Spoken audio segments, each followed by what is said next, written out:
또 이렇게 존경하는 우리 이정현 목사님 심무하시는 소망교회 와서 말씀을 전할 수 있게 돼서 하나님께 영광 돌리고, 또 저를 초청해 주신 목사님과 모든 성도님들에게 진심으로 감사드립니다. 늘 부족한 저를 사랑하셔서 이렇게 목사님 초빙해 주시는데, 오늘도 같이 말씀 나눌 때 하나님께서 우리에게 은혜를 더해 주시기를 소원합니다.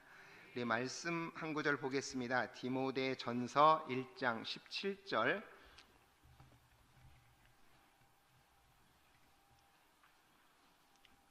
디모데전서 1장 17절 한 절을 한번 같이 읽겠습니다. 같이 합독을 하시겠습니다. 영원하신 왕 곧 썩지 아니하고 보이지 아니하고 홀로 하나이신 하나님께 존귀와 영광이 영원 무궁하도록 있을지어다. 아멘. 이 말씀은 이제 바로 오늘 우리가 살펴볼 조나단 에드워즈가 10대 후반에 회심할 때 은혜 받은 말씀이라고 그럽니다. 그러니까 그가 10대 후반에 은혜 받을 때 바로 이 디모데전서 1장 17절에 영원하신 왕 곧 썩지 아니하고 보이지 아니하고 홀로 하나이신 하나님께 존귀와 영광이 영원 무궁토록 있을지어다. 그래서 조나단 에드워즈는 평생 동안 추구했던 게 바로 하나님께 영광을 돌리고 싶다. 정말 하나님을 깊이 알아서 하나님을 잘 섬기는 가운데에 결국 자신이 어떻게 하면 거룩해질 수 있을까라고 하는 게 그분의 일생의 삶의 과정이었습니다. 그래서 제가 그 조나단 에드워즈 가르칠 때 학생들에게 늘 이 책을 읽어보라고 얘기를 합니다. 백금산 목사님이 쓴 건데 조나단 에드워즈처럼 살 수 없을까라고 하는 책이에요. 근데 이분이 결국 이 책을 갖고 이제 백금산 목사님께서 하는 얘기가, 우리도 10대 때 다 한번 꿈을 가져보지 않습니까? 10대 때 꿈을 갔는데 조나단 에드워즈는 집안이 요즘 우리말로 말하면 굉장히 명문 집안이었습니다. 자기 아버님도 하버드 대학을 나오시고 그 민저의 회중교회 목사님이었고, 자기 외할아버지는 솔로몬 스토다드라고 하는 분인데 60년 동안 목회를 했어요. 60년 동안 자기가 이어받는 노샘프턴 교회에서 60년간 목회하면서 5번에 걸쳐서 큰 부흥을 경험했던 그런 분이 자기 외할아버지였습니다. 그러니까 자기 아버님도 목사님이어서 그 전기를 읽어보면 적어도 그 아버지가 목회하면서도 2-3번 정도의 큰 부흥을 경험했고, 자기 외할아버지는 60년간 목회를 했으니까 어떤 책에 보면 그 지역의 왕이었다, 그런 얘기까지 나와 있습니다. 그럴 정도로 영향력이 큰 목사님이었고 5번 정도의 큰 부흥을 경험했던 그런 양가에서 자라면서 어릴 때부터 제대로 훈련을 받은 셈이죠. 그분의 그 자기가 쓴 자서전을 읽어보면 자기는 7살, 8살 때 하나님의 은혜를 받았다, 그런 얘기가 나와 있습니다. 아버지가 부흥회 하는 동안에 은혜를 받아서 친구들하고 만나면, 요즘 우리나라 아이들 7살, 8살짜리 만나면 무슨 얘기 할까요?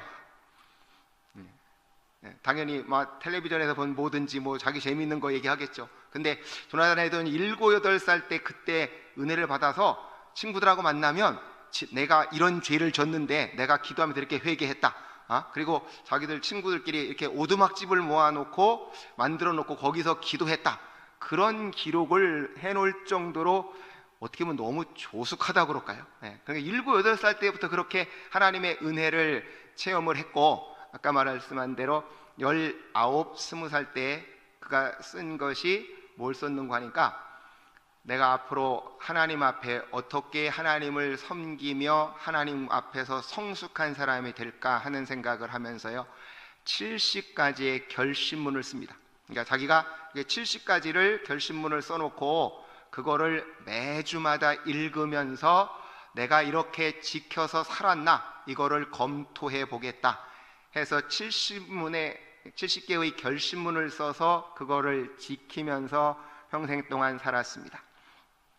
그래서 이분이 그 70문 1문을 보면은 뭐라고 했는가 하니까, 하나님께 영광이 되고 내 삶의 행복이 되는 일이면 그 일이 시간이 얼마나 걸리든지 어떤 어려움이 다가오든지 내가 그 일을 끝까지 하겠다는 겁니다. 그래서 20대 때부터 그렇게 하나님 말씀을 제대로 이해하고 하나님의 영광 되는 일을 위해서라면 쉬지 않고 끝까지 가겠다는 거예요.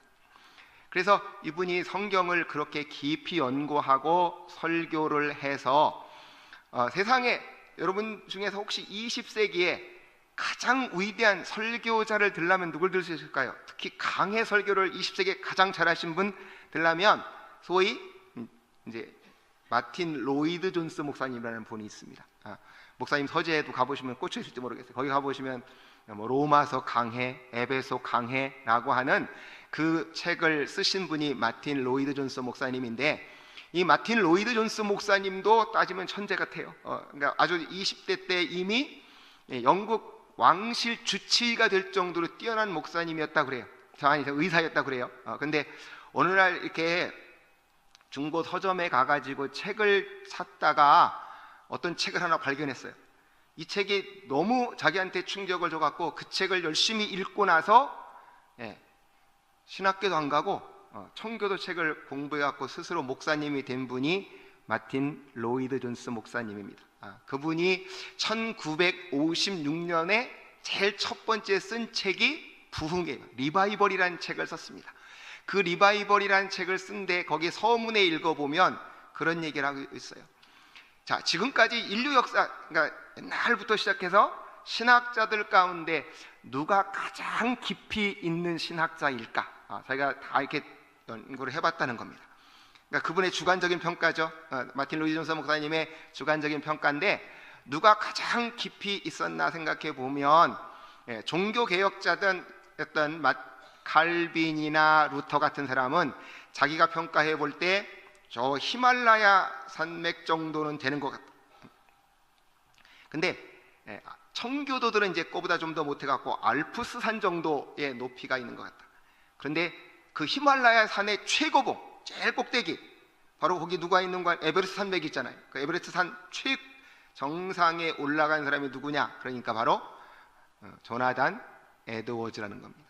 조나단 에드워즈는 그 정도의 깊이가 있어서 마틴 로이드 존스 목사님이 보기에 다른 사람들하고는 비교가 안 될 정도로 그렇게 영적인 깊이가 있어서 자기는 그분의 설교에 너무 매료가 돼가지고 그분 설교를 따라서 그렇게 강해 설교를 해서 20세기에 가장 유명한 설교자가 되어졌고, 여기 조금 관심 있으면 우리가 이제 많이 청교도들의 책을 읽을 수 있습니다. 청교도책 한국에 굉장히 많이 나와 있는데 그 책들을 다시 다 발굴해서 읽을 수 있게 만들었던 인물이 마틴 로이드 존스 목사님이에요. 그분이 1956년도부터 매년 학자들을 모아서 패커라든지 존 스타트 같은 목사님들을 모아서 우리가 다시 한번 영국교회를 살려서 부흥을 일으키려면 청교도들의 작품을 다시 읽어야 되겠다.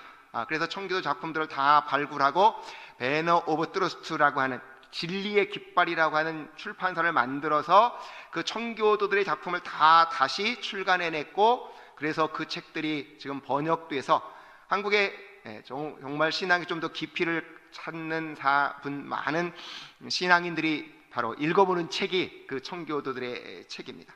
바로 그만큼 성경 말씀을 깊이 연구했던 분이 바로 조나단 에드워즈라고 합니다. 그만큼 이 사람은 20대 때부터 성경을 깊이 연구해서 자기가 그렇게 하나님께 나아가서 하나님의 영광을 위해서 살고, 자기는 그렇게 하나님의 영광을 위해서 살아가는 가운데 내가 하나님을 닮아서 거룩한 삶을 살아가면서 거기서 자신의 참된 행복을 찾겠다라는 생각을 했던 분입니다. 그래서 그분의 그 70문을 이제 결국 뒤에 부흥운동을 학자들이 다 분석을 했어요. 결국 이분이 부흥운동을 여러 번 했는데 진짜 그 부흥이 그럼 어디서 나왔을까라고 하는 거죠. 근데 학자들은 결국 조나단 에드워드 자신이 그렇게 70문을 쓰면서 성경을 연구하고 자기 스스로가 체험했던 부흥의 경험이 교회로 확산돼 갖고 그러면서 그 지역을 이렇게 변화시켰다는 겁니다. 그러니까 젊어서부터 자신이 그렇게 하나님 말씀을 깊이 연구하는 가운데 자기가 깊은 회심을 했고, 그 깊은 회심을 한 것을 성경 말씀을 가지고 성도들이 계속 선포했고, 그렇게 선포하는 과정 가운데 성도들이 은혜를 받아서 철저하게 죄를 회개하면서 부흥운동이 일어났다.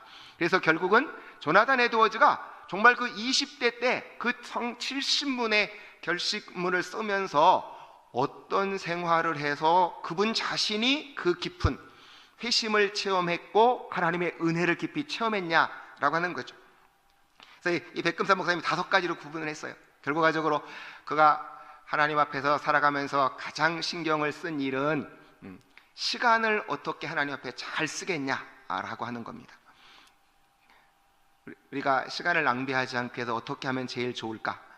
그가 결심문에 가장 많이 하는 얘기는 그런 얘기입니다. 내가 마지막 죽을 때 그 일은 하지 말았으면 좋았을 텐데 그런 후회할 일은 절대로 하지 말자. 자기 일생 가운데에서 살아가면서 내가 이 일을 하면서 자기 수란 날마다 질문을 한다는 겁니다. 내가 이 일을 한 것을 마지막 언젠가 가서 후회할 일이면 절대로 하지 않겠다. 그러면서 시간을 그러면 어디다 쓰면 좋겠나? 시간, 여러분 요즘도 그 성공하는 사람들이 7가지 법칙에 보시면 그 시간 쓰는 방법이 나와 있지 않습니까? 어떤 식으로 시간을 쓰면 우리가 시간을 가장 효율적이고 잘 쓸까?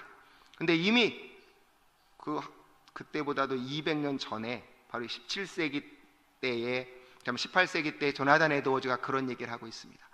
긴급한 일만 따라다니다 보면 아무것도 할 수 없다. 그러니까 정말 나한테 중요한 건 아까처럼 가장 중요한 일이 뭔지, 그리고 가장 핵심적인 일이 뭔지 그 일을 찾아서 거기에다가 자기의 모든 시간을 집중해서 쓰겠다는 겁니다. 그래서 가장 올바른 일은 바로 하나님 말씀을 연구하는 것이고 기도하는 일이다. 이분이 당시에 기도한 그런 기록을 보면 지금 저도 생각하는 겁니다. 제가 신학교 다닐 때도 그렇고 좀 나이 많은 목사님들 다 전설같이 얘기하시죠. 옛날 자기들은 신학교 다닐 때 젊었을 때 저 삼각산에 가면 막 철야기도 하셨고 뭐 이런 얘기 참 많이 하세요. 근데 요즘은 철야기도 이렇게 하시는 분들이 소망교회는 많이 있을 줄로 압니다. 근데 옛날보다는 많이 줄어드는 것 같아요. 거의 잘 안 하신다고 말이에요. 근데 조나단 에드워드 글 읽어보면 뭐라고 하는 거니까 자기가 하나님 앞에 기도하고 싶어서 무릎 꿇고 기도했는데 한참 기도하다 보니까 눈 떠보니까 아침이 되라는 거예요. 그러니까 그럴 정도로 자기가 깊이 하나님하고 기도하는 세계 속에 들어갔다는 거죠. 그러니까 이 조나단 에드워즈는 하나님 말씀도 그렇게 열심히 연구했고 기도하는 속에서도 하나님하고 그렇게 기도하는데 시간 가는 줄을 모르고 우리가 말한다면 소위 철야 기도를 그렇게 할 정도로 깊이 기도를 하면서 하나님하고 대화를 하고 교제를 했다는 겁니다. 그래서 자기가 그 시간을 쓰는 데 있어서 가장 중요한 것이 가장 소중한 일에다가 쓰면서 시간을 낭비하지 않고 살겠다라고 하는 것이 그분의 첫 번째 시간을 쓰는 거였습니다. 두 번째는 내가 내 안에 있는 죄를 죽이는 씨름을 하겠다는 겁니다. 책 제목에 보면 조한 오웬이라는 사람도 소위 그런 얘기를 했어요. 내 안에 죄 죽이기, 소위 말하는 영어로 모티피케이션, 바로 내 죄를 죽이고 하나님 앞에 대해서 산다. 그게 로마서 6장에 나오는 얘기죠. 내가 하나님에 대해서는 참 죄에 대해서는 죽은 자로 여기고 하나님에 대해서는 산 자로 여길지어다. 근데 바로 이 조나단 에드워즈가 하는 얘기가 자기가 바로 하나님 앞에 그 70개 결심문 중에서 가장 중요한 게 내 안에 있는 죄를 어떻게 죽이고 내 이기심을 추구하는 것을 죽이겠냐는 겁니다. 제가 요즘 학생들을 가르치면서 저 자신한테도 가장 중요한 게 이론적으로 말하기에는 참 쉬운 것 같아요. 내가 죄를 죽여야 돼. 신학생이면 죄를 죽여야 돼. 말로 죄를 죽이라고 말하는 거는 간단하지만 정말 내 안에 죄가 들어올 때 그 죄를 싸워서 굴복시킬 수 있냐, 이 훈련을 직접 하는 거는 차원이 다른 얘기다 그 말이죠. 근데 조나단 에드워즈는 그렇게 말하고 있어요. 내가 바로 그 죄하고 싸워서 헛된 명예를 추구하고 싶은 것이든지 아니면 세상 사람 앞에 자기를 드러내고 싶은 거든지 그런 여러 가지 죄가 있을 때 그 죄목하고 싸워서 70문에 그랬어요. 내가 그 죄를 완전히 굴복시킨 일이 있다. 그런 일기를 써놓고 있습니다. 그래서 자기는 바로 자기 안에 성경 말씀 읽으면서 성경 말씀 가운데 죄라고 하는 그 지적하는 성경 말씀이 내 안에 있어서 나로 하여금 그렇게 행동하게 만드는 것을 뿌리를 뽑아내기 위해서 하나님 앞에 끊임없이 영적으로 기도하고 씨름하고 자기 말로 그 죄를 굴복을 시켜봤다는 겁니다. 결국 우리가 흔히 말해서 정말 나에게 많은 경제적 이득이 올 수 있는 기회가 주어졌을 때 이게 하나님 말씀에 어긋나는 건데 어떻게 하겠냐는 거죠. 오늘날 사람들은 한 번쯤은 그냥 눈 감고 가자라고 해서 돈을 많이 얻는 길을 갈 거냐, 하나님 말씀이 그건 죄다라고 말하면 아무리 세상에 나한테 좋은 게 주어져도 내가 그거한테 굴복당하지 않겠다는 겁니다. 내가 굴복당하지 않고 조나단 에드워즈는 그렇게 날마다 자기가 죄하고 싸워서 직접 그런 죄를 싸우는 가운데 하나님의 형상, 그리스도의 형상을 이루어 가겠다. 그 갈라디아 4장 19절에 보니까 바울도 그런 얘기를 했습니다. 바로 너희 속에 그리스도의 형상을 이루기까지 내가 다시 해산하는 수고를 한다, 그렇게 말을 했습니다.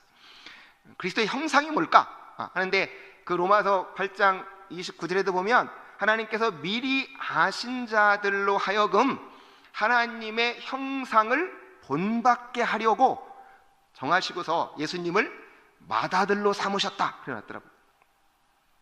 제가 지난주에 설교를 하고 저도 그걸 열심히 연구해서 도대체 이 그리스도의 형상이 뭘까? 그리스도의 형상, 그리스도의 형상, 바로 그리스도 예수님은 하나님의 형상이라고 말을 했고 하나님의 형상이 예수님이시라고 말씀을 하면서 요한복음 14장에도 가보면 그런 얘기 하잖아요. 예수님께서 내가 길이요 진리요 생명이니 나로 말미암지 않고는 하나님께 올 자가 없다. 그러니까는 너희가 내가 가는 길을 알 거라는 겁니다. 그러니까 빌립이 하는 소리가 그 가는 길을 내게 좀 보여주십시오, 그래요. 그러니까 예수님이 하시는 말씀이 내가 너희하고 함께 이렇게 있으면서 아버지를 보여주었는데 아버지를 보여달라고 하냐는 거예요. 동문서답을 하고 있죠. 예수님은 네가 나를 봤으면, 바로 예수님이 원하셨던 건 뭐였겠습니까? 예수님이 살아가는 그 모습, 예수님이 삶의 모습을 보면 거기서 누가 보여야 되냐? 하나님을 봤어야 된다는 거죠. 하나님이 사랑이시라면 하나님이 사랑이시라고 말씀하는데 하나님이 사랑이신 게 어디서 보이냐는 거죠. 바로 어디서 보냐? 예수님이 진짜로 사랑하는 삶의 모습을 보면 맞다, 하나님이 사랑이시라고 하는 것이 보여진다는 겁니다. 그래서 바울은 고린도 후서 4장 6절에 그런 말을 했어요. 결국 우리가 예수님을 어떻게 할 수 있겠냐? 거기 보니까 어두운 데서 빛이 있으라 말씀하시던 하나님께서 예수님의 얼굴에 있는 하나님의 영광을 아는 빛을 비춰주셨다 그랬어요. 이제 그 말이 뭔가 봤더니 창세기가 그렇잖아요. 창세기 아직 빛이 없을 때 예수님께서 하나님께서 빛이 있으라 하니까 빛이 생겨나서 세상의 모든 게 밝게 보여진다는 겁니다. 근데 저나 여러분이나 만약에 예수님을 봤으면 예수님 얼굴에서 뭐가 보일까요? 보통 사람들의 눈에는 요셉의 아들 목수가 보였습니다.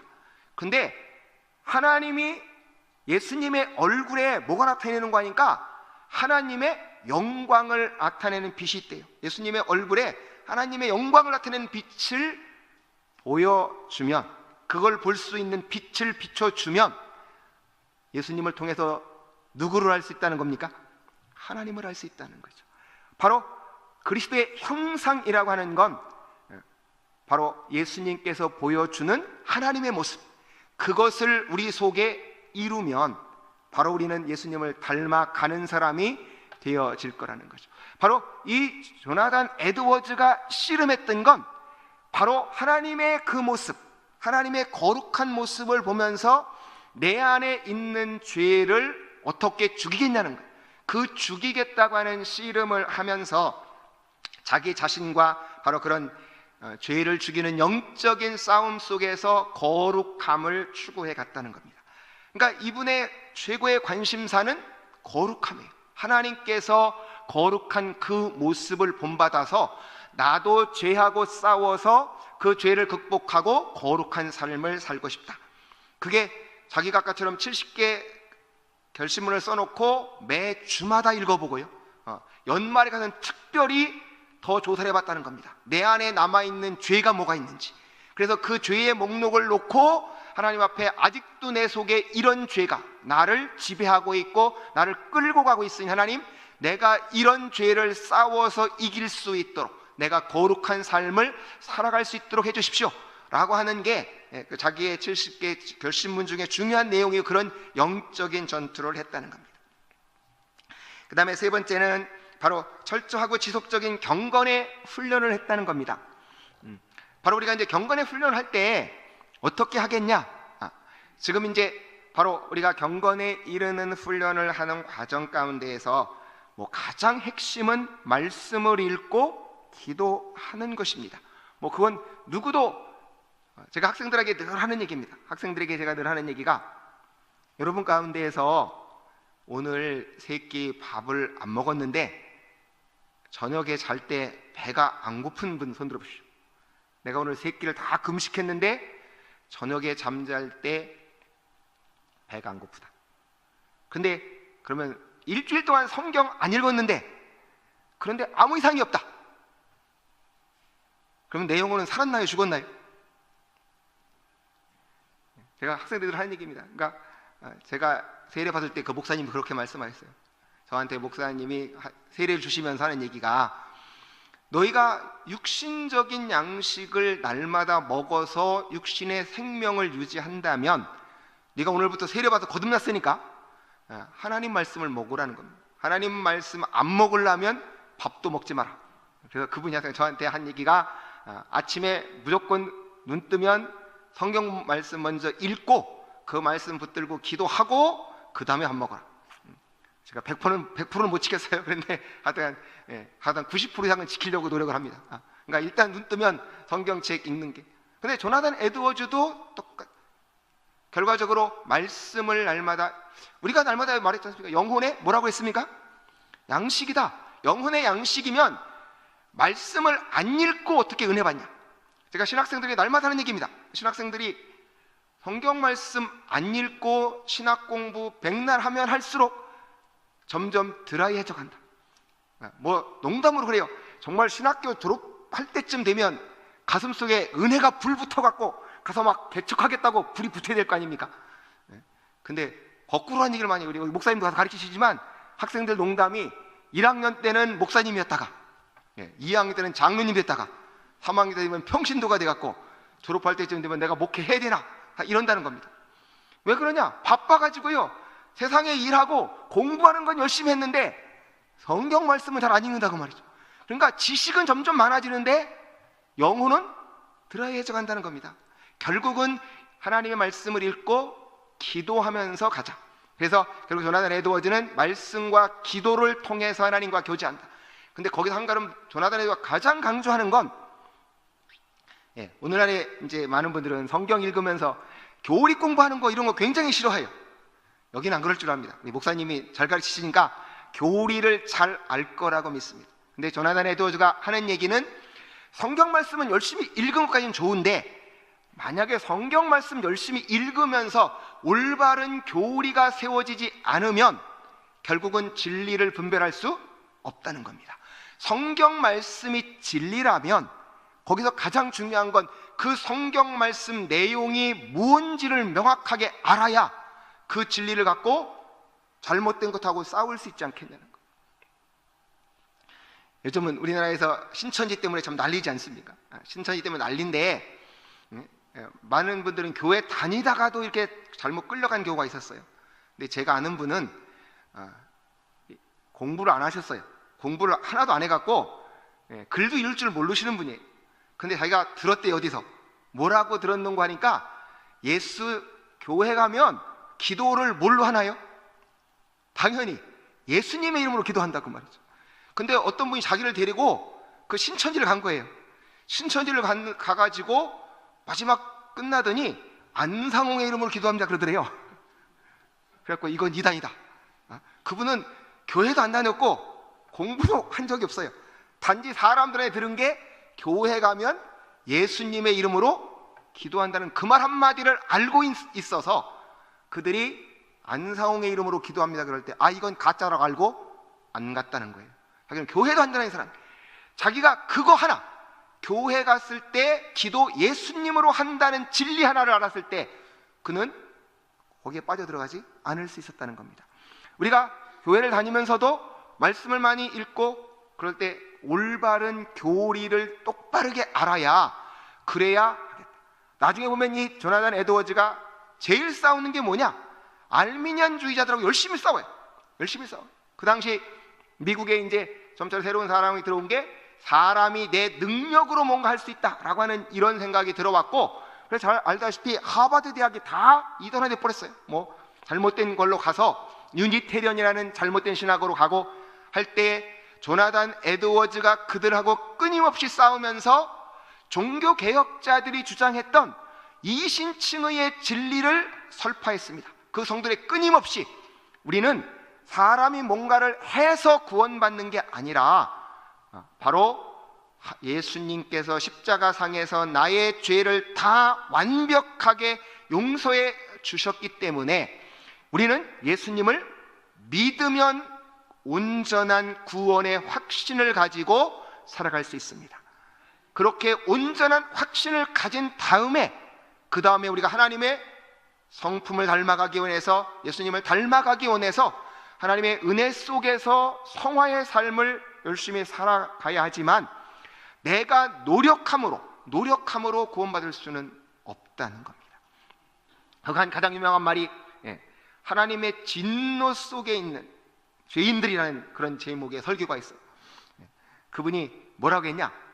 인간이 자기 의를 가지고 내가 뭔가 노력을 해서 구원받을 수 있다고 생각하는 사람은 용광로 위에다가 거미줄 치는 거하고 똑같다, 그렇게 말했어요.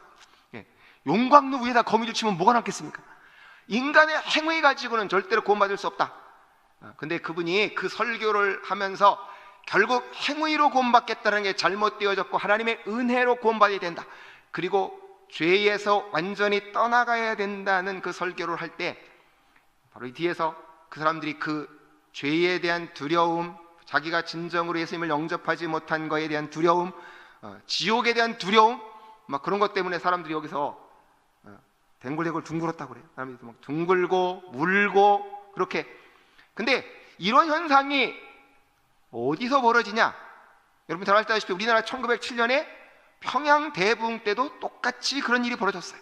그리고 사람들이 하나님 말씀이 제대로 선포되어져서 자신들의 죄를 깨달으면 바로 그 사람들이 죄를 회개하는 역사가 일어났다는 거죠. 근데 조나단 에드워즈는 그런 거 하기 전에 자기 자신이 그렇게 철저하게 자기 죄를 죽이려는 노력을 하는데, 그 죽이려는 것이 인간적인 노력이 아니라 하나님의 은혜 속에서, 하나님의 인도하심 속에서 철저하게 성령의 역사로 일어난다는 걸 자기가 체험을 했고 그것을 선포하는 가운데 그것이 이루어졌다는 겁니다. 그래서 조나단 에드워즈는 성경 말씀을 읽는 가운데 그 말씀 가운데 가장 올바른 교리를 붙잡아야 된다.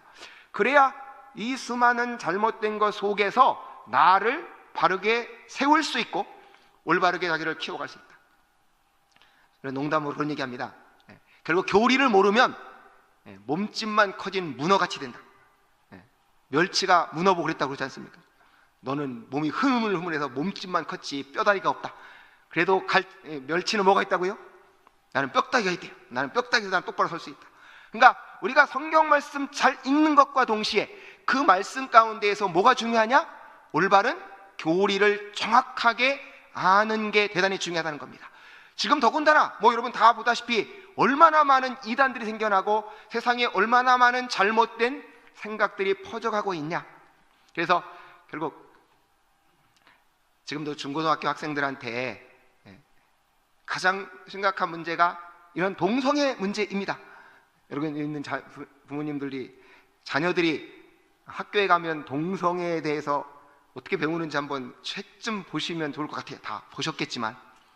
근데 이미 그 책에 보면 동성애는 성적 지향성, 다 들어보셨죠? 성적 지향성이 있는데 보통 이성애도 있고 남자도 좋아하고 여자도 동시에 좋아하는 양성애도 있고, 그 다음에 남성이 남성을, 여성이 여성을 좋아하는 동성도 있다. 이게 사람이 처음부터 타고나는 자연스러운 본능이라는 겁니다. 그렇게 가르치고 그렇게 학생들에게 교육을 시키고 있습니다. 근데 학생들에게 그런 것에 대해서도 정말 제가 가장 강조한 거예요.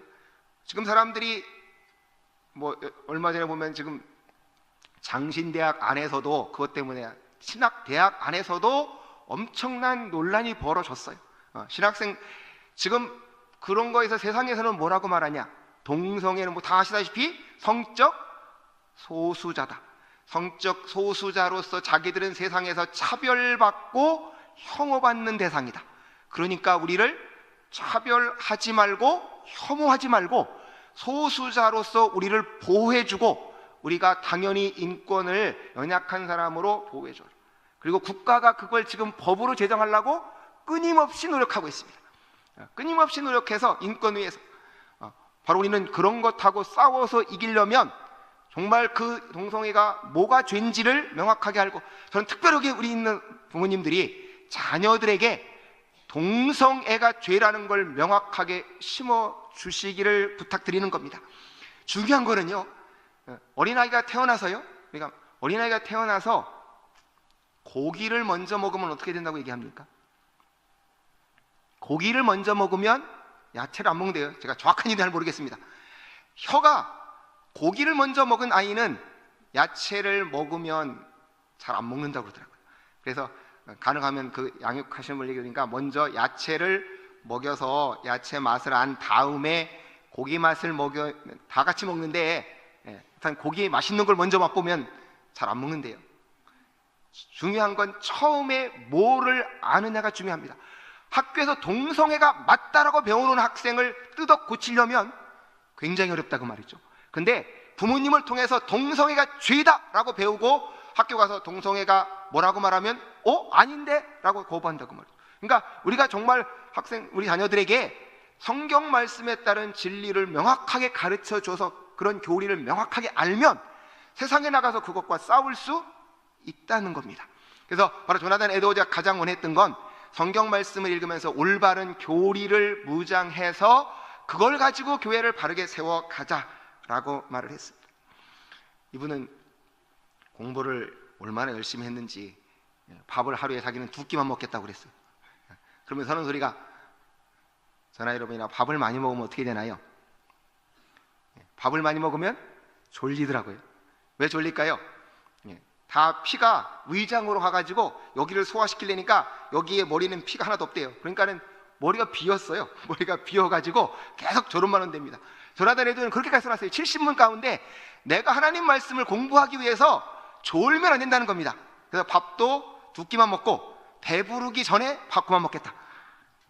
이런 분은 너무 제가 볼 때 좀 지독하다는 느낌이 들 정도로 그렇게 자기를 훈련을 시켰어요. 철저하게 하나님 말씀 읽고 하나님의 거룩하게 살면서 실천을 했다. 그 다음에 통전적인 관계를 갖겠다. 하나님하고의 관계도 올바르게 갖고, 그 다음에 교인들하고의 관계도 올바르게 가질 뿐만 아니라, 저는 서양 사람이 그렇게 부모에게 효도해야 되겠다 글 쓰는 분을 잘 못 봤는데, 이분은 70문 가운데 가장 많이 얘기한 거에 내가 부모님한테 효도해야 되겠다. 부모님 마음을 아프게 하면 안 되겠다.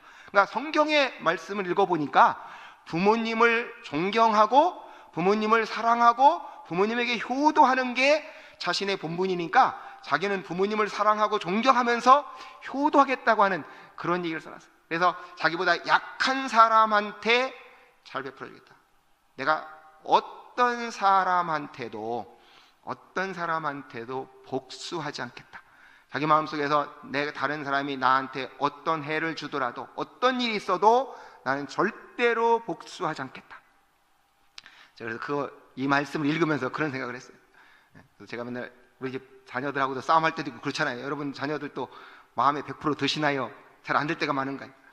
그러니까 우리 딸 보고 맨날 하는 소리가 하여튼 너는 내 딸이니까 하나님께서 주셨으니까 알파에서 오메가까지 다 사랑을 하겠다. 하여튼 알파에서 오메가까지 내 마음에 안 들기 때문에 하나님은 사랑하라고 말씀하신다. 그래서 우리가 진주 얘기 많이 들으셨지 않습니까?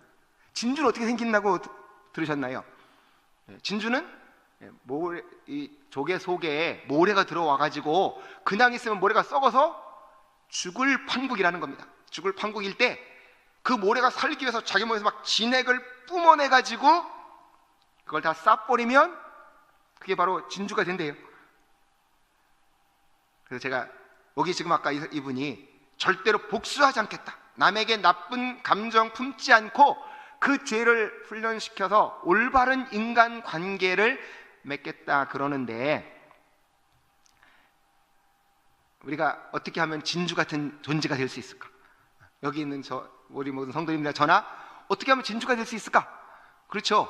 금방 말한 대로 나를 썩게 만드는 그런 것들을 내가 정말 기도하고 영적으로 씨름하고 그 모든 걸 감싸서 그 속으로 다 집어넣어버리면, 그러면 우리의 인격이 정말 진주 같은 인격이 되지 않을까? 제가 하나님께 기도하는 겁니다. 하나님, 정말 그런 사람이 됐으면 좋겠습니다. 나를 가시같이 찌르는 그런 것들하고 싸워서 원수 맺는 게 아니라 그 원수 맺을 수밖에 없는 가시 같은 존재를 그 조개가 진액을 뿜어가지고 바뀐 거지. 나를 찌르는 그 가시가 황금 가시로 바뀌게끔 만들 수 있으면 좋겠다. 전화단에서 이 책을 읽어보면서 제가 마음속에 기도한 겁니다. 자, 하나님, 저도 그렇게 좀 됐으면 좋겠습니다. 이거 따라갈 수도 없지만 어쨌든 간 이분은 모든 사람하고의 올바른 관계를 맺기 위해서 자기는 하나님하고의 관계가 제일 중요하고 당연히 성도들과의 관계도 중요하고 부모님에게도 이웃에게도, 결국은 옛날에 어거스틴이라고 하는 분이, 자, 이 성경을 한마디로 요약하면 뭐라고 말할 수 있을까? 사실은 예수님이 한 말이에요. 예수님이 어떤 율법사가 물었잖아요. 예수님, 성경에 있는 말 제일 큰 계명이 뭡니까? 그러니까 그때 뭐라고 말했죠? 바로 하나님을 사랑하고 내 이웃을 내 몸같이 사랑해라. 그래서 어거스틴이라고 하는 분이 그렇게 말했어요. 성경책을 읽으면서 성경책 내용은 다 뭐냐? 하나님 사랑하라는 얘기고 이웃 사랑하라는 얘기다. 그래서 성경 읽으면서 끊임없이 우리가 찾아내야 할 건 어떻게 하나님을 사랑할 건지, 이웃을 어떻게 사랑할 건지, 그것을 성경에서 찾아내면 바로 성경은 올바르게 해석하는 거다.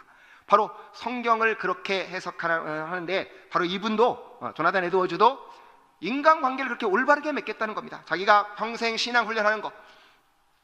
자, 정말 오늘날 대한민국 사회 안에 같이 사는 거 얼마나 힘듭니까? 다 요즘 여러 가지 문제가 있겠지만 다 떨어져 나가서 홀로 사는 가정들이 점점 많아진다고 말하지 않습니까? 그래서 학생들에게 늘 하는 소리가, 하나님은 솔리터리 하신 하나님이 아니다. 하나님은 고독하신 하나님이 아니고, 하나님은 어떤 하나님이신가요? 삼위일체 세 분 하나님이 날마다 교제하시고 어울려 사시고 함께 사는 하나님이시다. 우리가 진짜 하나님 믿으면 모든 사람이 어울려 사는 삶을 살아가는 것이, 너 보기 싫어, 너하고 같이 살기 힘들어, 나 혼자 살래, 이렇게 떨어져 나가는 건 하나님하고는 아무 관계없는 삶이다. 그건 세상 사람들이 살아가는지 모르지만 성경에서의 가르쳐주는 건 하나님을 사랑하고 내 이웃을 내 몸같이 사랑하라 말하는데, 그 내 이웃은 누구냐? 옆집 사는 그 누구 아니고요, 내 옆에 있는 내 아내고 바로 내 자녀다. 내 자녀의 마음에 안 드는 거, 내 배우자의 마음에 안 드는 거, 그걸 다 끌어안고 거기서 사랑을 표현하는 게 바로 우리가 성화되어가는 통전적 관계를 맺어가라는 겁니다. 그러니까 바로 이분이 그런 훈련을 20대 때부터 끊임없이 훈련해서 하나님과 관계 속에서 회심하는 게 뭐냐, 내가 하나님을 향해 선다는 게 뭐냐는 거죠. 맨날 우리가 그렇잖아요. 내가 하나님을 향해 서겠습니다. 여러분도 내가 손을 들고 하나님을 향해 들겠다. 우리 맨날 찬송 많이 하지 않습니까? 자, 하나님을 향해서 선다는 게 뭐냐? 하나님이 내게 주시면 뭔가 받는 거기에 내가 하나님께 서는 게 아니라, 이분은 그 목표는 내가 하나님을 향해 서서 어떻게 하나님을 닮아갈 거냐라는 모습이었어요. 그렇게 자기의 성화의 훈련을 해서 20대를 보냈습니다. 그리고 29살 때 자기 외할아버지가 돌아가셔서 노샘프턴이라고 하는 데 가가지고 이제 목사님이 된 거죠. 그래서 거기서 그렇게 강해 설교를 하는 거예요. 그분이 끊임없이 자기가 철저하게 훈련되어 있기 때문에 그런 설교를 할 수 있었습니다. 제가 신학교 다닐 때 저한테 가장 그 영향을 줬던 분은 박기천 목사님이라는 분이 있었어요. 그 내수동교회 박기천 목사님이라고 하는 분이 오셔가지고 저희한테 훈련시키면서 두 가지 했습니다. 하나는 성경 읽어라. 당신은 4시간씩 읽으신대, 성경을 하루에. 그것도 한국말로 안 읽고 헬라어로 2시간 읽으시고 히브리어로 2시간 읽으시고, 그러면서 하시는 얘기가 창세기 1장부터 자기는 요한계시록 마지막 장까지 뇌리 성경 일람표를 만들어 놓으셨대요. 창세기 1장은 뭐, 2장은 뭐, 3장은 뭐, 4장은 뭐 쫙. 여러분, 이 성경을 그 정도로 읽으시면 얼마나 기가 막힐까요? 근데 그래서 제가 그 성경 찾는 거하고 관련해서 제가 한 거예요. 여러분, 인터넷 들어가시면 구글에 많이 찾으시잖아요. 내가 찾고 싶은 거 성경 읽는 법 치면 막 글자가 떠오르잖아요. 그거 누가 만들었을 것 같습니까? 그렇게 구글 검색하는 거 이게 찾아내는 서제스천이라고 그러더라고요. 그걸 누가 만들어 놓은 거 아닐까요? 이스라엘 유대인 가운데 성경을 많이 읽은 할머니가 제안했대요. 그분이 성경을 쫙 암송하고 있는 거예요. 암송하고 있어갖고 아까 말한 대로 하나님이 복을 주신다. 그러면 그분이 다 생각나는 거예요. 몇 장 몇 절에 가면 복을 주신다, 복을 주신다. 그게 다 생각나니까 쫙쫙쫙쫙 뽑는 그거를 가지고 이 원리를 이용해서 검색하는 거를 해보자. 그래서 그게 발전된 게 구글에서 그거 찾는 거라고 하더라고요. 그래서 그 성경 많이 읽은 유태인 할머니 머릿속에서 그게 나왔다는 겁니다. 근데 하여튼 그 박기천 목사님 저한테 그 얘기했어요. 그 다음에 그분은 두 번째 얘기는 성경 읽고 나서 성경 얘기 안 하면 무조건 F다. 그분은 오로지 성경 설교 시작했으면 성경만 갖고 성경 해석하라는 거예요. 뭐 가서 잡다한 얘기하지 말고. 그래서 그분은 오로지 성경으로만. 제가 학생들에게 늘 도전하는 얘기입니다. 성경책 읽어놓고 다른 얘기 하지 마라. 정말로 성경을 성경으로 풀어줄 만큼 훈련돼서 정말 성도들에게 세상에서 들을 수 없는 생명의 말씀이 교회에서 선포되면 성도들의 영혼이 살아날 거 아니냐는 거죠. 바로 이 조나단 에드워즈가 꿈꿨던 건 하나님 말씀을 가지고 그 영혼들을 변화시키겠다 해서 아까처럼 그렇게 깊이 있는 설교를 끊임없이 했습니다. 1729년부터 설교를 했는데 4년 뒤에 1733년부터 그 교회 안에 부흥이 일어나기 시작했습니다. 부흥이 일어나기 시작해서 사실은 이 조나단 에드워즈는 우리가 흔히 말하는 부흥이 어떻게 일어날까? 그런 책은 써본 적이 없어요. 그분은 부흥을 일으키려고 자기가 시도한 적이 없습니다. 이분이 쓴 책의 내용은 뭔가 하니까 부흥이 일어났어요. 부흥이 일어났는데 부흥이 일어나는 과정 가운데 여러 가지 문제들이 생겨났을 때 이게 진짜 부흥인지 아닌지를 어떻게 구별하냐, 그 구별하는 방법에 대해서 썼습니다. 그래서 한 번도 어떻게 하면 부흥이 일어날까 그런 걸 해본 적이 없고 자기는 그냥 설교하는데 부흥이 일어났어요. 그러니까 자기가 그렇게 부흥이 일어나가지고 그래서 1733년부터 35년까지 2년 가까이 자기네 교회가 한 300명 정도 있었는데 갑자기 청년들이 하나님 말씀에 대해서 관심을 갖기 시작하더라는 겁니다. 그러니까 뭐 그 당시도 청년들은 다 혈기방장하잖아요. 혈기방장해서 놀기 좋아하고, 그러니까 거기 나오는 청년들도 교회 성경 공부만 끝나고 예배 끝나면 친구들끼리 나가서 동네 가서 노래 부르고 돌아다니고 뭐 이렇게 막 밤새 쏘다니고 늘 그랬다는 겁니다. 근데 1733년 가을쯤 돼서 청년들이 갑자기 성경 공부를 하기 시작하고 하나님 말씀을 읽기 시작하면서 그 중에 회개하는 사람이 생겨나고 이렇게 하면서 부흥이 일어났습니다. 그래서 6개월 동안 지나는 과정 가운데, 참 1년 한 6개월 정도 지나가는 과정 가운데에서 한 300명 되던 교회가 600명이 될 만큼 성도들이 늘어났는데, 이분의 관심사는 그 숫자가 늘어난 것보다 더 중요한 건 사람들이 철저하게 회개했다는 겁니다.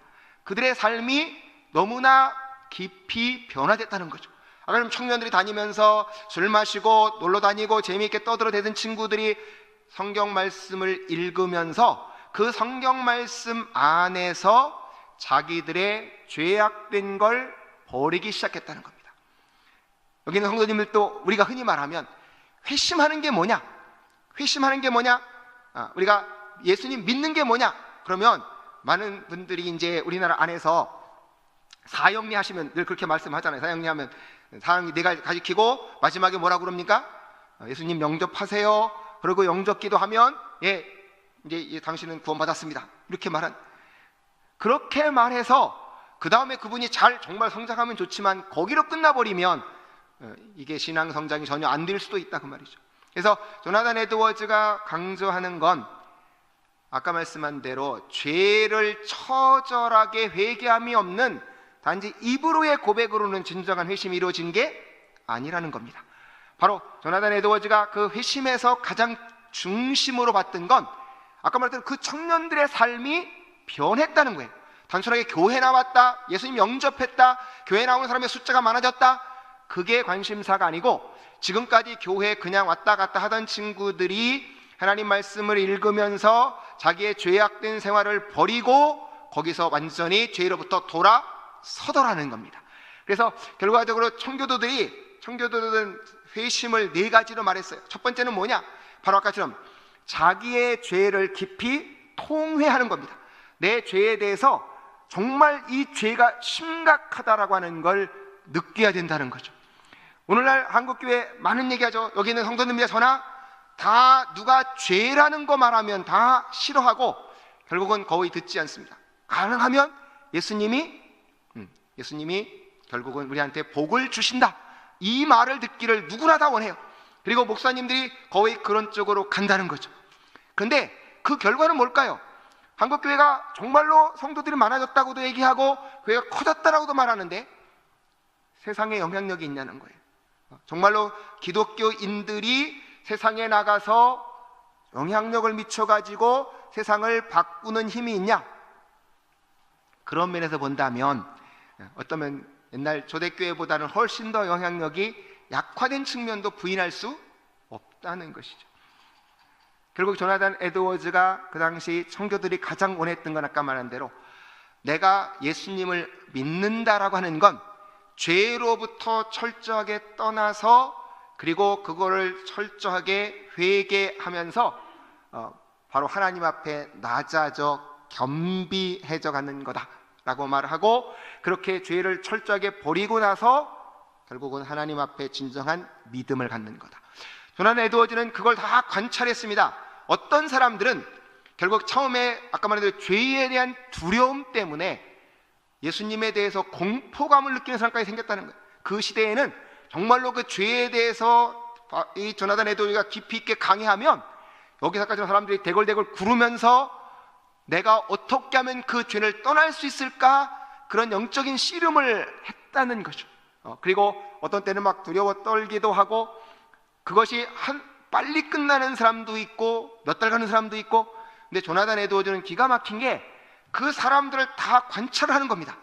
우리는 보통의 경우는 목회자들이 그냥 이렇게 은혜 받았는가 보다 하고 지나가는데, 하여튼 이분의 독특함은 그걸 깊이 관찰했어요. 그 관찰하고 A라고 하는 집사님은 언제부터 예수님에 대해서 관심을 갖기 시작했고, 그 관심을 갖기 시작한 후에 어떻게 영적으로 고통을 느꼈고, 그것이 기간이 얼마나 지나간 다음에 그 고통에서 벗어나서 영적 기쁨을 누렸나, 그런 것들을 다 관찰을 하면서 기록으로 남겼습니다.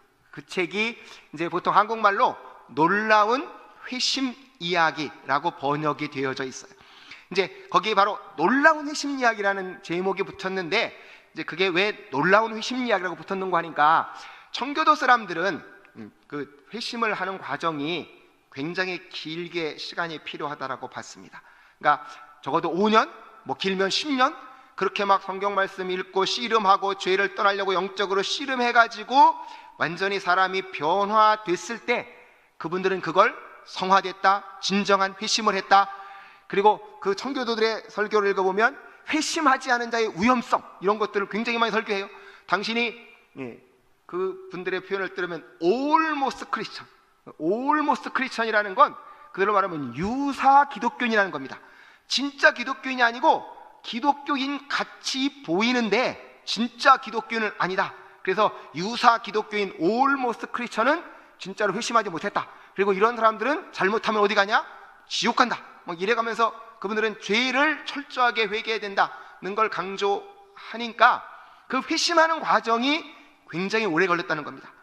조나단 에드워가 너무 깜짝 놀란 건 자기네 교회 안에서는 그런 사람들의 깊은 회심이 아까 말했는데 6개월 아니면 1년 안에 빠른 속도로 일어났다는 거예요. 빠른 속도로 일어났고 그리고 아까처럼 그 범위가 굉장히 많은 넓은 지역으로 퍼져갔다는 거죠. 자기네 교회 안에서 만약에 소망교회 안에서 그런 회심이 시작되니까 그게 어디까지로 퍼졌냐? 바로 이 정황 전체로 퍼져가고 더 나가서는 경기도로 퍼져나가고 그렇게 넓은 지역으로 아주 빠른 속도로 퍼져나갔다라는 것이고 그리고 거기서 그가 말하는 것 부흥은 하나님의 성령의 놀라운 쏟아 부으심이다. 비상한 쏟아 부으심이라는 겁니다. 보통 때하고 전혀 다르게 아까처럼 청교도들이 말할 때는 그 회심할 때 5년도 걸리고 10년도 걸리고 서서히 일어났는데 조나단 에드워즈가 놀라운 회심 이야기라고 거기 놀라운이라는 말을 붙인 이유는 그 회심이 그분의 표현을 따르면 정말 성령을 쏟아 부어주셨다. 결국 어디를 묘사하는 거겠습니까? 그러니까 사도행전 2장에 보면 바로 하나님께서 그 성령을 받아서 너희에게 뭐라고 표현되어 있나요? 사도행전 2장에 보면 너희에게 성령을 부어 주셨다라고 말해요. 바로 성령을 부어 주셨다. 사도행전 2장에서 바로 그 오순절날 성령의 강림하시는 그 모습을 바로 베드로가 설교할 때 성령을 부어 주셨다라고 말하는데 조나단 에드워즈가 하는 얘기입니다. 부흥이 뭐냐?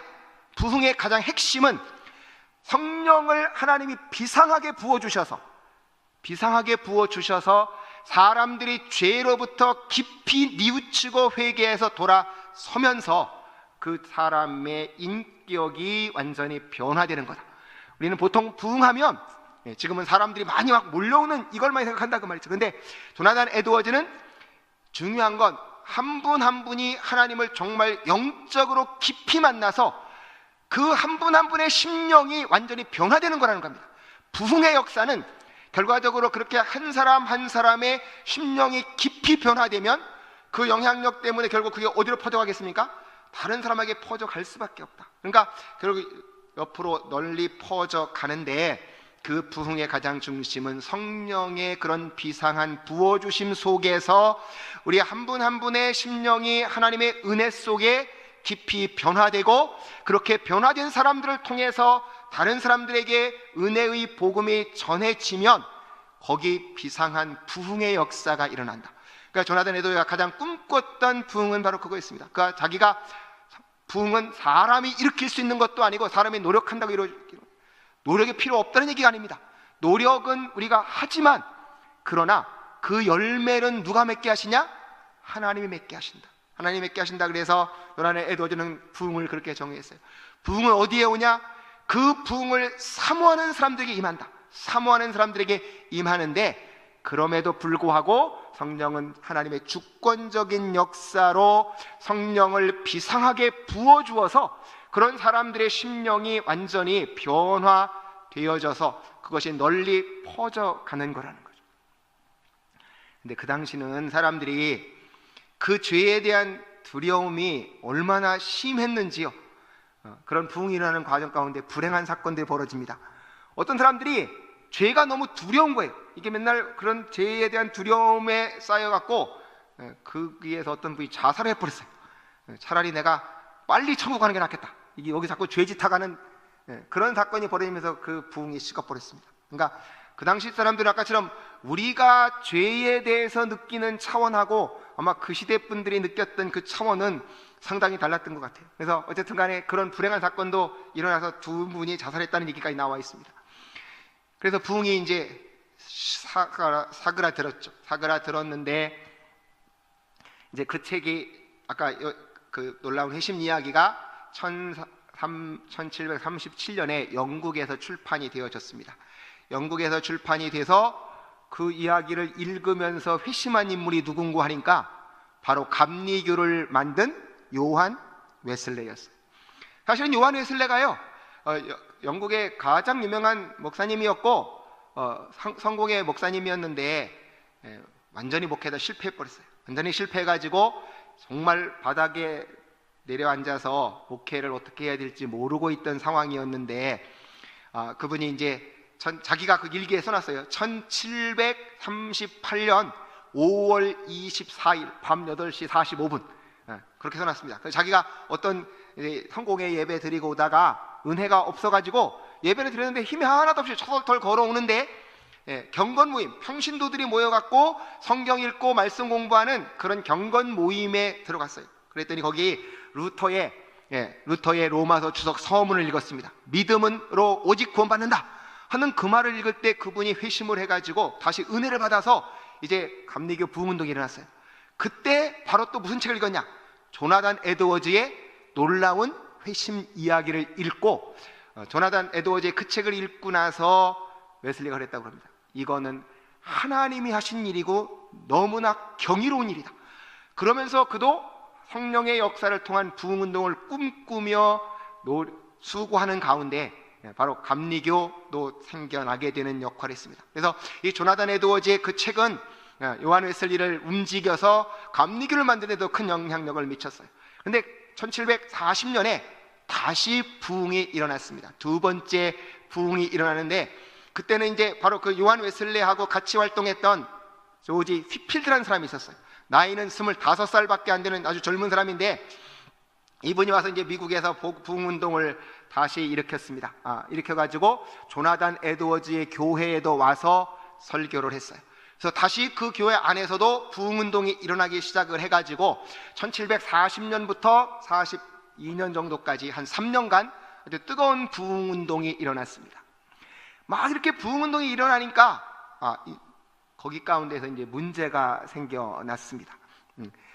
이제 요즘도 가끔 부흥운동이라고 할까요? 성령 운동 하시는 분들 가운데서 지금도 직통 계시 받는다 뭐 이제 이런 분들 나오시잖아요.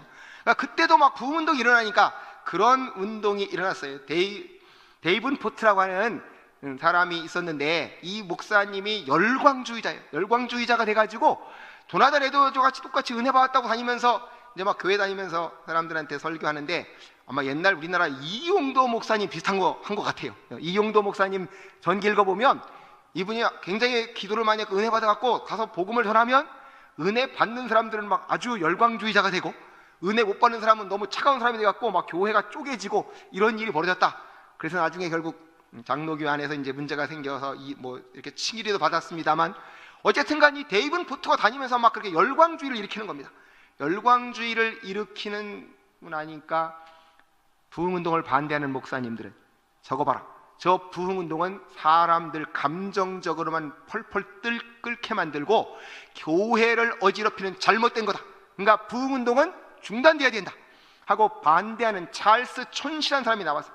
찰스 촌시는 결국 신앙이라는 건 인간의 이성으로 올바른 진리를 깨달아갖고 이성적으로 살아가는 거지 저렇게 감정이 뜨거워져 가지고 펄펄 뛰는 사람들 저런 사람 때문에 교회가 다 어지러워지고 잘못됐다는 겁니다. 이제 조나단 에드워즈는 가운데 꼈어요. 한쪽에서는 열광주의자들이 나와가지고 다니면서 막 교회 안에 사람들 교회를 어지럽히고 또 한쪽에서는 이런 부흥운동이야말로 교회를 어지럽히니까 부흥운동은 아예 하지 말아야 된다라고 하는 반대파가 나왔습니다. 그러는 가운데 1741년도에 예일의 졸업식이 열렸어요. 졸업식이 열렸는데 바로 거기에 데이븐 포트라는 사람이 와가지고 막 설교를 하니까 학생들이 은혜를 받았다고 이제 감정이 막 뜨거워진 거예요. 근데 보통 때는 이제 학생들이 은혜 받으면 교수님들한테 순종하고 열심히 공부했는데 이때는 학생들이 이제 영적인 교만이 잘못 들었는 것 같아요. 그 데이븐 포트가 막 열광을 시켜놓으니까 우리 교수님 진짜 회심했나? 진짜 은혜 받은 거야? 하고 자꾸 교수님들을 심사하려고 드는 거예요. 그러니까 막 신학교가 상당히 이제 험악해졌겠죠. 그래서 졸업식 때 바로 조나단 에드워즈가 그 예일 대학교 교수였어요. 참 졸업생이에요. 교수했던 사람이고. 그러니까 이 뭐 교수님들이 어떻게 해볼 방법이 없잖아요. 해볼 방법이 없으니까 조나단 에드워즈를 초청했어요. 당신이 부흥운동을 일으킨 주역이니까 여기 와서 학생들에게 진짜 부흥이 뭔가 바르게 분별할 수 있는 분명한 기준을 제시해줘라 라고 해가지고 거기 가서 설교를 한 책이 우리말로 번역되어 있는 성령 역사 분별 방법이라는 책입니다. 성령 역사 분별 방법이라는 책이 요한 1서를 가지고 요한 1서를 강해하면서 결국 어떻게 우리가 부흥운동을 바르게 분별해서 정말 성령의 역사인지 아닌지 이거를 구별해 볼 수 있겠냐라고 하는 것을 제시를 했습니다. 그 책을 읽어보면 결과적으로 부흥운동이 일어났을 때 뭐 그때도 그랬던 것 같아요. 우리나라 막 80년대 열심히 부흥운동 할 때 보면은 찬송 막 오랫동안 했잖아요. 막 박수를 치면 어떤 분들은 손이 부르실 때까지 박수 친다고 하고 막 이렇게 열광적으로 했던 그 모습이 거기도 똑같이 있었던 것 같아요. 어떤 사람들은 너무 열심히 찬송한다. 어떤 사람들은 너무나 막 열심히 해서 소리를 지르는 사람도 있다. 막 여러 가지 그런 감정적인 격한 것들이 일어나는데 이게 진짜 부흥이냐라고 하는 거죠. 어떤 사람은 막 자기 머릿속에 상상력이 떠오른다는 겁니다. 내가 보니까 뭐 요즘 우리가 흔히 하는 말로 말하면 내가 본 천국같이 자기 속에 막 뭐 하늘이 막 보이고 막 뭐 이런 사람도 생겨나고 여러 가지 것들이 생겨났을 때 조나단 에드워즈가 말합니다. 그렇게 감정적으로 고조되는 것들은 진짜 부흥의 증거일 수도 있고 아닐 수도 있다. 하나님께서 정말 은혜를 주시면 감정이 뜨거워질 수도 있고 그랬을 때 신체의 어떤 변화가 일어날 수도 있다. 그러나 더 중요한 건 조나단 에드워즈가 말한 건 그렇게 어떤 감정적인 변화가 중요한 게 아니다. 하나님은 분명히 부흥을 일으키실 때 감정적인 게 중요하다는 겁니다. 조나단 에드워즈는 바로 신앙의 체험을 굉장히 중요시 여겼습니다. 그 전까지는 신앙운동에서 많은 분들이 이성적으로 아는 걸 굉장히 강조했어요. 이성적으로 알아서 올바른 교리를 알기를 원했는데 조나단 에드워즈 때 오면 바로 우리가 보통 경건주의라는 운동이 일어났습니다. 그러니까 교리는 잘하는데 신앙의 체험은 없다는 거죠. 신앙의 체험은 없어서 신앙생활이 냉랭한 사람들이 많았습니다. 그래서 이제 교리를 잘 아는 것도 중요하고 또 하나 뭐가 중요하냐? 내가 신앙적으로 체험해서 인격적인 변화가 일어나야 되겠다. 소위 우리가 오늘날 본 어게인 했냐라는 말 많이 하지 않습니까? 거듭났냐? 중생했냐? 라고 하는 걸 강조한 사람들이 바로 이 경건주의자들이었고 조나단 에드워즈가 활동할 때가 바로 그 경건주의가 활동하던 시대였습니다. 그래서 조나단 에드워즈는 성령께서 역사하시면 지적으로 이해하는 것만으로는 끝나서는 안 된다는 겁니다. 반드시 우리의 감정 속에 변화가 일어나고 더 중요한 건 그런 감정적인 뜨거워짐 속에서 내 의지가 작용해서 하나님이 원하시는 방향으로 내 삶의 체험적인 변화가 일어나야 된다는 겁니다. 그래서 조나단 에드워즈는 결과적으로 감정적인 게 지나쳐서 잘못된 건 막아야 된다는 거죠. 지나치게 하는 건 막아야 되지만 그러나 아까처럼 합리주의자들 같이 교리만 올바르게 안다라고 말하면서 신앙적인 체험이 아무것도 일어나지 않는 것도 잘못됐다는 겁니다. 그러니까 하나님의 진정한 역사가 일어나면 지적으로도 이해하고 성령의 역사를 통해서 우리의 심령이 뜨거워지고 변화가 수반되는데 더 중요한 건 그것이 어디를 향해야 되냐? 성경이 가르쳐주는 방향으로 가야 되겠다는 거죠. 신앙이 뜨거워졌다고 그래서 아까처럼 열심히 소리지고 뭐 고함 지르고 그런 것이 중요한 것이 아니라 그러면 성령께서 역사 분별 방법이 뭐냐? 그분이 5가지를 얘기했어요. 어떻게 하면은 가장 확실하게 성경의 그 부흥의 역사의 방법일까? 첫 번째는 바로 예수님에 대한 바른 신앙 고백이 있어야 된다. 바로 성령께서 정말로 와서 나의 심령을 뜨겁게 만들어주면 예수님에 대한 올바른 신앙 고백이 있어야 된다. 제가 늘 하는 얘기입니다. 학생들에게, 당신은 성령 받은 증거를 뭐를 댈 수 있겠습니까? 근데 바울이 고린도전서 12장 2절하고 3절에 그렇게 말을 해요. 성령으로 하는 사람이면 예수님을 저주받은 자라고 할 수 없고, 성령으로 아니하고는 예수님을 주라고 시인할 수 없다는 겁니다. 예수님을 주님이라고 진짜로 고백할 수 있는 건 누구의 역사야만 그게 가능하냐?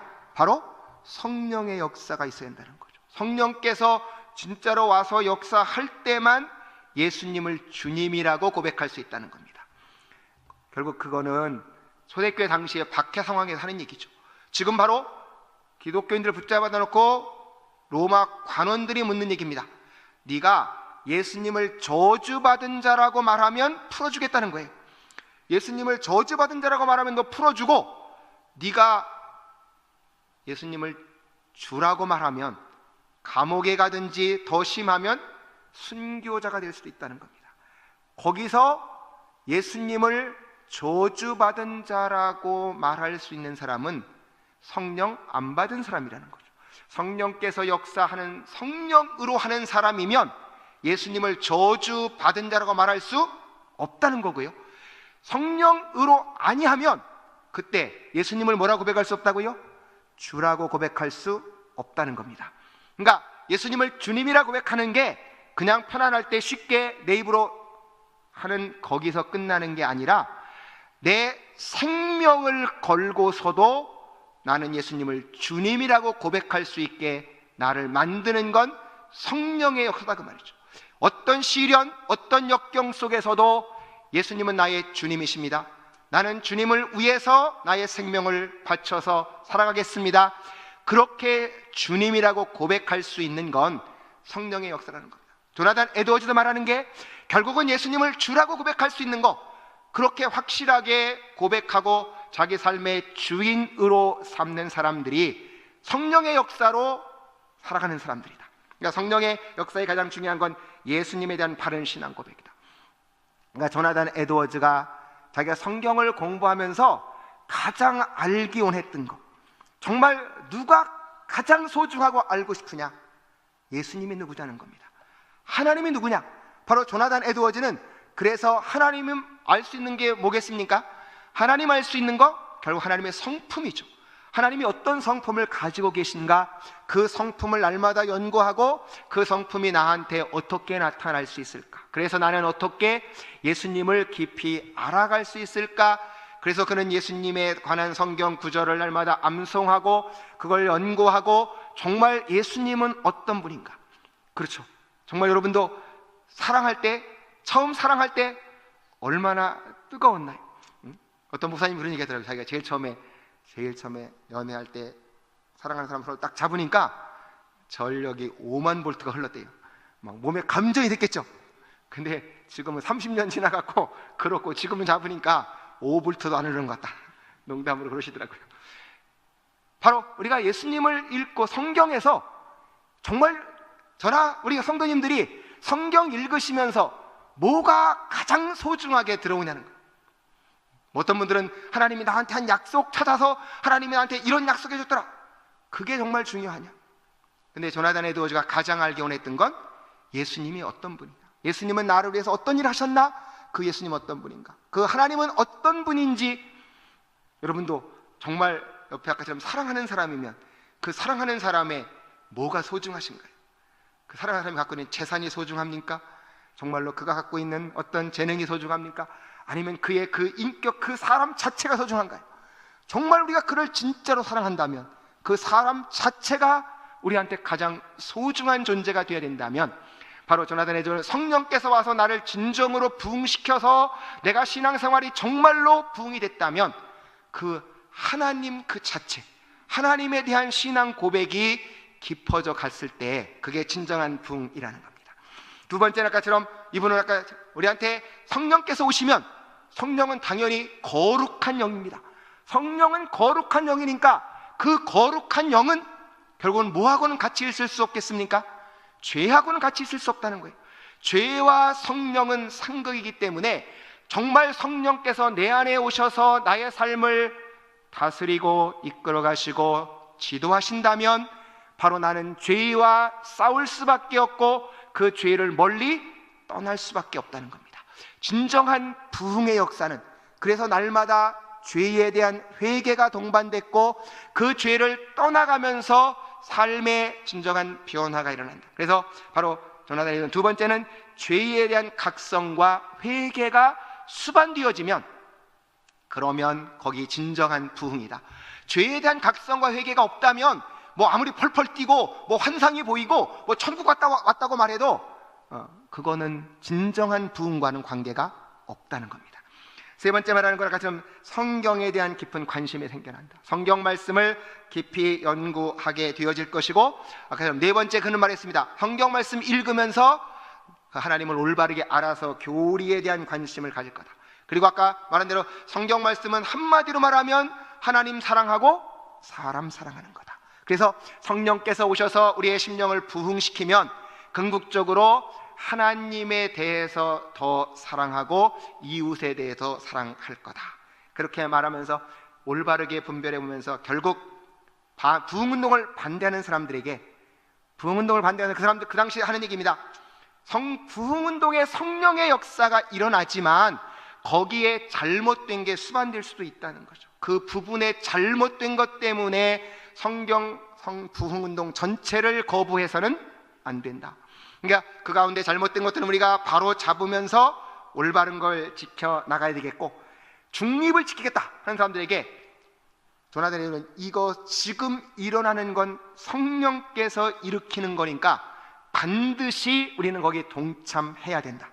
부흥운동을 지지하는 분들에게는 절대로 영적인 교만에 빠지지 말고 가장 깊이 겸손하게 하나님 앞에 무릎 꿇고 하나님의 인도하심 따라서 성령을 올바르게 이끌어 가야 되겠다 해서 그가 성령 역사 분별 방법을 했고, 아까처럼 이분이 마지막 쓴 책은요 Religious Affection이라는 책을 썼어요. 이분의 가장 관심은 아까처럼 성령께서 역사하실 때 사람들의 심령이 어떻게 변하냐, 이거를 마지막 연구하고 싶었어요. 그 글이 어디 나오는 거니까 베드로 후서 1장 4절에 우리가 신의 성품에 참여하는 자가 되게 하려 하심이라 그랬어요. 바로 조나단 에드워즈는 내가 하나님의 신의 성품에 어떻게 하면 참여할 수 있겠냐는 겁니다. 내가 하나님의 성품에 참여하고 싶다라고 하는 그거를 깊이 연구해서 쓴 책이 우리 말로는 보통 신앙과 뭐 정서라고 되어 있는데 거기 Religious Affection이라고 하는 그 말의 뜻은 뭔가 하니까 바로 성령께서 오셔서 우리 속에 일으킨 거를 religious라고 말했어요. 그러니까 한국말로 말하면 뭐 영적이라고 그럴까요? 신령하다고 그럴까? 그런 감정이, 그런 신앙적인 감정, 성령이 일으키는 감정이 어떻게 일어나겠냐. 조나단 에드워즈는 사람을 두 가지로 봤습니다. 아까처럼 그 전까지는 이성 중심이라고 봤는데 이성으로 올바르게 아는 것도 중요하지만 조나단 에드워즈는 강조한 게 바로 하나님은 우리들의 성령께서 오시면 뭐를 변화시키냐? 우리들의 마음을 변화시킨다. 감정을 변화시킨다. 감정을 변화시키면서 그것이 궁극적으로는 행동의 변화까지를 가져온다는 것입니다. 성령께서 오시면 우리들의 성품의 진정한 변화를 가져온다. 그래서 그 책을 읽어보시면 이분이 12가지로 그걸 나눴어요. 그러니까 진짜 하나님께서 오셔서 성령께서 우리들의 마음을 바꾸면 어떤 일이 벌어지냐라고 하는 것을 12가지로 말을 했는데, 첫 번째는 누가 정말 내 심령을 변화시킬 것인가 라고 하는 것에 보면 첫 번째 부분은 그래서 신앙적 감정, 그거의 원천이나 토대에 대한 건데요, 누가 나한테 그걸 일으킬 수 있겠냐는 거예요. 그걸 일으킬 수 있는 건 당연히 성령의 역사를 통해서 이루어진다. 바로 신앙의 감정은 초자연적이고 신적인 영향력과 작용이라는 원천에서부터 생겨납니다. 바로 하나님을 향한 진정한 신의 성품에 참여하고 하나님을 닮아가게 만드는 건 결국은 나한테 누가 역사할 때냐? 성령께서 오셔서 역사해서 성령께서 내 마음을 바꿔놔야 된다. 우리가 말씀 읽고 여기 교회 밖을 나서면 우리 성도님들의 마음 속에 얼마나 남아있나요? 여기 끝나면서 다 그러시겠죠? 저도 그렇고요. 학교 갈 때 제 머릿속에 남아있는 건 오늘 가서 강의를 잘 해야 되는데 어떻게 할 건가? 사업하시는 분이면 내 사업 어떻게 할 건가? 그게 꽉 차 있어. 그러면 그 말씀은 어디까지 들어갈까요? 이쪽 귀에서 이쪽 귀로 흘러갈지도 모르죠. 아마 우리는 설교를 듣고 있으면서도 내 머릿속에 반 정도는 집에 가 있을 수도 있고 다른 생각 다 하고 있다가 끝나면 말씀은 지나가 버립니다. 그러면 내 심령이 어떻게 변하겠냐는 거죠. 내 안에 하나님 말씀이 들어와 멈추지도 않는데, 바로 그런데 그렇게 말씀에 별로 관심 없던 사람들이 말씀에 관심 갖고 정말 그렇게 역사하는 건 누가 하냐? 성령께서 오셔서 그들에게 말씀이 시편 기자말같이 뭐같이 달아져요? 꿀송이보다 더 달아지고 정말 말씀이 내 마음속에 새겨져서 그 말씀이 운동력이 있게 체험되어지면 바로 내 안에 변화가 일어난다. 우리가 그렇게 사모하면 좋겠다. 하나님, 정말로 목사님을 통해서 말씀을 들을 때 성령께서 같이 역사하셔서 그 말씀이 내 마음속에 새겨져 내 심령이 변화되어지는 그런 역사가 일어나면 좋겠다. 그렇게 했을 때 결과적으로 그런 하나님의 신의 성품에 참여하기를 원하는 건 두 번째로 뭐라고 말하냐? 신적인 일들의 도덕적 탁월성과 아름다움을 깨달아야 된다는 겁니다. 영적인 빛으로 조명받은 그 속에서 아까 말한 대로 하나님 아시는 게 정말 갈급하냐 하는 거죠. 하나님 아는 게 갈급하신가요? 옛날에 어떤 분이 그랬다고 하잖아요. 인도에 가가지고 뭐 세계 제일 큰 무슨 그 보석이 어느 시골 농부의 집에 이렇게 있었다고 그래요. 근데 그 농부는 그게 뭔지 몰라가지고 있어서 그걸 사다가 이렇게 영국 왕실에다 갖다 줬다는 얘기가 있더라고요. 아무리 좋은 게 있어도 그게 뭔지 모르면 우리는 사모할 수 없습니다. 근데 조나단 에드워즈는 깨달은 게 하나님의 성품에 참여해서 하나님과 깊이 교제하고 싶다는 거예요. 우리는 날마다 교제하고 싶은 게 뭔가요?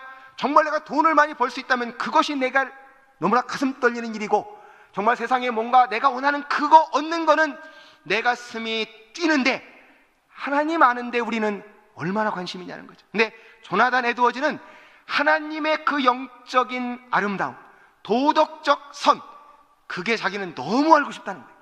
하나님의 영적인 그 아름다움이 너무 알고 싶어서 자기는 날마다 성경 읽고 묵상하고 그것을 탐구하면서 날마다 기도했다.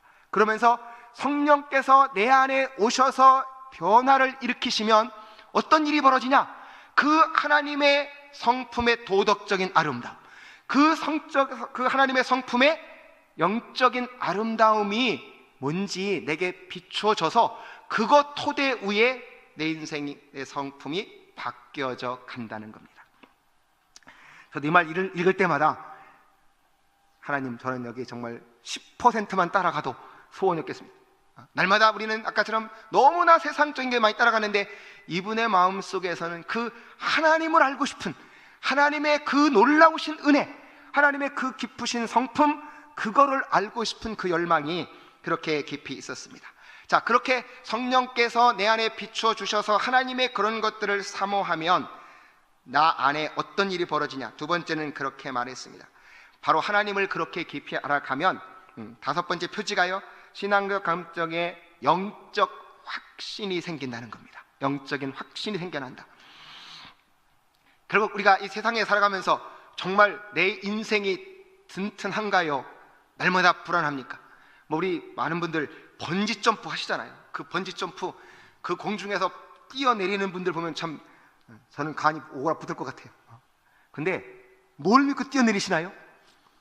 그 줄이 자기를 잡아줄 거라는 걸 믿으니까 그 낭떠러지로 150m 밑으로 번지점프에 뛰어내립니다.